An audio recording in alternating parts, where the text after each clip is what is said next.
اور بھائی اللہ نے کب کہا ہے کہ مجھے تمہاری نمازیں چاہیے؟ اللہ تو کہتا ہے تمہیں تمہارے لیے نمازیں چاہیے، اور نماز کو اتنا کیجول بنا لیا انہوں نے۔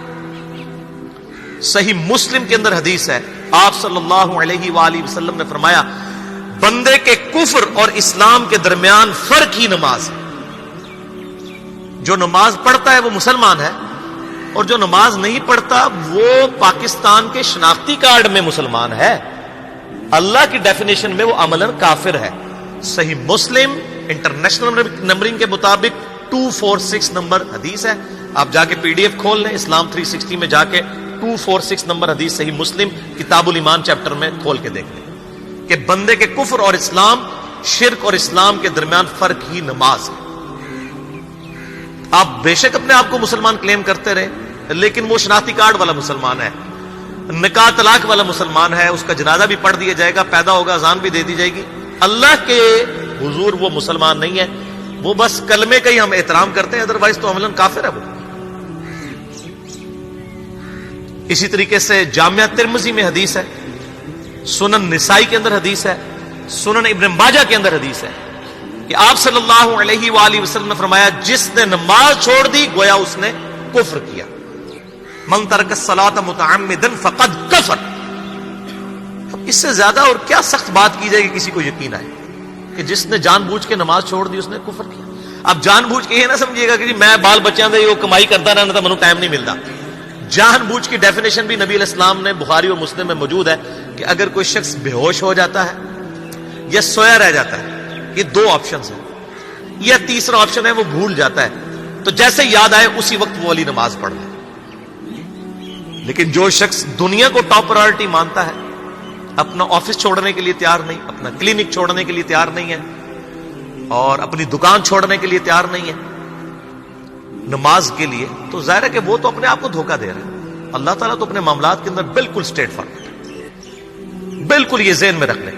جامعہ ترمذی میں صحیح سند کے ساتھ موجود ہے، عبداللہ بن شفیق تابعی رحمہ اللہ تعالیٰ کہتے ہیں کہ صحابہ کرام علیہم رضوان صرف نماز کے چھوڑنے کو ہی اعمال میں سے کفر سمجھتے تھے، یعنی وہ کسی کو نماز پڑھتا ہوا دیکھتے تھے تو کہتے تھے یہ مسلمان ہے، اور کسی کو نماز پڑھتا ہوا نہیں دیکھتے تھے تو وہ کہتے تھے یہ کافر ہے۔ یہ جامعہ ترمذی ہے، یہ کوئی سٹوری بک نہیں میں سنا رہا آپ کو۔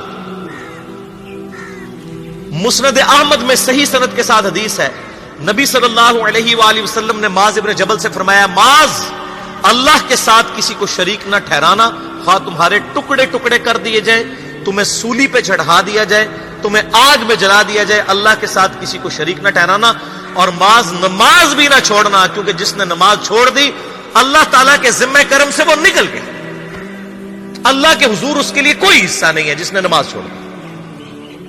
کتنا کریٹیکل ایشو ہے۔ اور اسی طریقے سے مسند احمد میں ہی ایک اور حدیث ہے کہ آپ صلی اللہ علیہ وآلہ وسلم نے فرمایا جس شخص نے اپنی زندگی میں نماز کی حفاظت کی، قیامت والے دن وہ نماز اس کے لیے نور ہوگی، نجات ہوگی، اور اس کے حق میں دلیل ہوگی، اور جس نے نمازوں کی حفاظت نہیں کی اس کے لیے قیامت والے دن کوئی نجات، کوئی نور اور کوئی دلیل نہیں ہوگی، الٹا اس کا حشر قارون، فرعون اور ابی ابن خلف کے ساتھ ہوگا، والعیاذ باللہ تعالی۔ یہاں تو ہم کہہ دیتے ہیں یا اللہ جو کچھ بھی ہے تیرے محبوب کی امت سے ہے، یعنی اے اللہ ہم نے تو اپنی اصلاح کوئی نہیں کرنی، ہمیں اسی طریقے سے ہی قبول کر لیں، والعیاذ باللہ تعالی۔ اور کچھ ویسے علماء کا بھی اس میں بڑا برا کردار ہے کہ انہوں نے نماز کو بھی اتنا مشکل فرض بنا کے پیش کیا ہے کہ ایک عام آدمی کے لیے، اور جو دنیاوی معاملات کے اندر بھی انوالو ہے، اور کسی ایسی عورت کے لیے جس کے کئی بچے ہیں، مطلب اس روٹین کے اندر اس نماز کو مینج کرنا مشکل ہو جاتا ہے۔ ہمیں تو عشاء کی صرف 17 رکعتیں بتا دی گئی ہیں، حالانکہ 24 گھنٹے کے اندر ٹوٹل نماز کی رکعتیں 17 ہیں جن کی اکاؤنٹیبلٹی ہے۔ اور میں یہ بڑے یعنی وثوق کے ساتھ ایک ذمہ دار مبلغ کی حیثیت سے یہ بات کر رہا ہوں۔ آپ صحیح بخاری اور صحیح مسلم کھول کے دیکھ لیں، فرض نمازوں کی تعداد جو ہے وہ 5 آئی ہے، اور ان کی رکعتوں کی تعداد بھی بیان ہو گئی ہے۔ فجر کے 2 فرض، ظہر کے 4 فرض، عصر کے 4، مغرب کے 3 اور عشاء کے 4، اور سفر میں سارے 2 فرض ہیں، مغرب کے 3، یہ ٹوٹل 17 رکھتے ہیں جن کی اکاؤنٹیبلٹی ہے۔ باقی جنہ گڑ پاؤ گے انہ میٹھا، وہ ساری نفلی عبادت ہے، وہ بخاری اور مسلم دونوں میں حدیث ہے، جس نے فرض کے علاوہ 12 رکعتوں میں استقامت کی اور وہ 12 رکعتیں آپ صلی اللہ علیہ وآلہ وسلم نے پڑھ کے بھی بتائیں گے. اور امہات المومنین میں سے سیدہ عائشہ نے، سیدہ ام سلمہ نے، سیدہ ام حبیبہ رضی اللہ عنہن نے روایت بھی کی کہ 2 فجر سے پہلے، 4 ظہر سے پہلے، 2 ظہر کے بعد، 2 مغرب کے بعد، 2 عشاء کے بعد. یہ 12 سنت موقدہ، جس نے یہ پڑھی اسے جنت میں محل ملے گا. اگر کوئی نہیں پڑھتا تو گنہگاری والا معاملہ کوئی نہیں ہے. اسی طریقے سے اس کے علاوہ ایک اور وطر کی نماز ہے جو سنت موقدہ ہے. وہ سیدنا مولا علی رضی اللہ تعالیٰ عنہ علیہ السلام کا قول ہے کہ وطر سنت ہے، سنت ہے، سنت ہے، مگر اسے مت چھوڑو.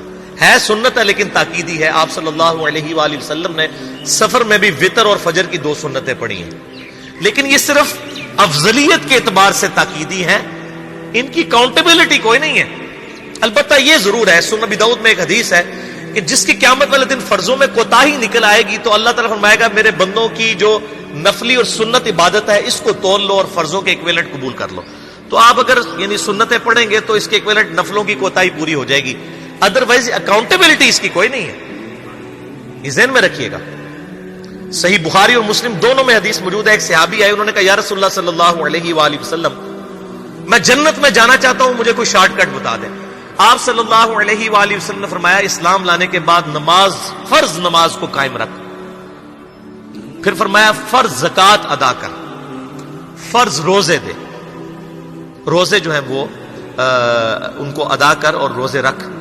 حج اس وقت فرض نہیں ہوا تھا، وہ زندگی میں ایک بار ہے. تو اس نے کہا یا رسول اللہ صلی اللہ علیہ وآلہ وسلم جتنا آپ نے مجھے بتایا نہ میں اس میں ایڈ کروں گا نہ اس میں سے کوئی چیز مائنس کروں گا. اور یہ کہہ کے وہ چلا گیا. آپ صلی اللہ علیہ وآلہ وسلم نے فرمایا اگر کسی نے کسی جنتی شخص کو دیکھنا ہے تو اس کو دیکھ لو جو یہ کہہ کے گیا کہ میں فرض نماز سے زیادہ کوئی نماز نہیں پڑھوں گا، صرف فرض روزہ ہی رکھوں گا، فرض زکوٰۃ ہی دوں گا. اب روزہ اور زکوٰۃ میں تو ہمارے علماء کو اور عام پبلک کو بھی جو دیندار لوگ ہیں ان کو ہضم ہوتی ہے کہ کوئی شخص یہ نہیں کہتا کہ بھئی پیر اور جمعرات کا روزہ. صحیح مسلم میں حدیث ہے کہ آپ صلی اللہ علیہ وآلہ وسلم کے نفلی روزوں کی یہ روٹین تھی. کوئی آپ کو یہ نہیں کہے گا کہ جس نے جمعرات اور پیر کا روزہ نہ رکھا اس کے رمضان کے روزے ہی قبول نہیں ہوں گے. کوئی کہتا ہے؟ کیونکہ ان کو پتہ وہ نفلی ہے. اسی طریقے سے زکوٰۃ تو صرف 2.5% ہے نا، باقی تو نفلی صدقات ہیں جتنے مرضی دیں. کوئی شخص نہیں کہتا کہ نفلی صدقہ نہ دیا تو آپ کی زکوٰۃ بھی قبول نہیں ہوگی. الٹا یہ کہتے ہیں وہ بس جی زکوٰۃ دے لو تو باقی سارا مال پاک ہے. لیکن جب فرض نماز کی باری آتی ہے تو اس وقت وہ 12 رکھتے ہیں بھی سنت موقدہ بیچ میں گھسیٹ دیتے ہیں. وہ بھی صرف فضیلت ہے. ٹوٹل 17 رکھتے ہیں، 2 فجر کی، 4 ظہر، 4 عصر، 3 مغرب، 4 عشاء. یہ میں کو اپنے لیے گراؤنڈ نہیں بنا رہا، میں تو الحمدللہ اس کے علاوہ بھی نفلی عبادت کرتا ہوں. لیکن میں بتا رہا ہوں خدا کے لیے لوگوں کو دین ایسا مشکل نہ پیش کریں کہ جو نبی علیہ السلام نے امت کو وہ دین نہیں دیا ہوا. اپنی مرضی سے انجیکٹ نہ کریں دین، لوگوں کے لیے مشکلات نہ کھڑی کریں، ان کو فرض نماز تک رکھیں. پھر انشاءاللہ کئی لوگوں کو میں نے اس نے نماز شروع کروائی، انہوں نے سنت نماز بھی، نوافل بھی شروع کر دی ہیں. لیکن آپ کم از کم وہ ڈیٹم لیول تو اچیو کروائیں لوگوں کا. لیکن فرض نماز کی باری آتی ہے کہتے ہیں جی سنتے بھی حصہ ہے. کہاں سے میرے بھائیوں حصہ ہے؟ وہ 17 رکھتے ہیں، سنتیں پڑھیں گے ثواب ہے، نہیں پڑھتے گناہ کوئی نہیں. تو کم از کم فرض تو ادا کریں. اس کے لیے آپ کو ٹوٹل 24 گھنٹے میں میرے خیال ہے 40 منٹ بھی نہیں چاہیے فرض پڑھنے کے. تو اس کے اوپر تو استقامت کم از کم ہم اختیار کریں. اور چھوٹی چھوٹی جو نٹی گٹیز ہیں ان کو تو ہم نے اتنا فالو کیا ہوا ہے، اور فرض نماز کے بارے میں ہم اتنے کیجول ہو جاتے ہیں. تو یہ فرض نماز کی امپورٹنس اس حوالے سے ضروری تھی، اس لیے میں نے ساتھ ہی بیان کر دی.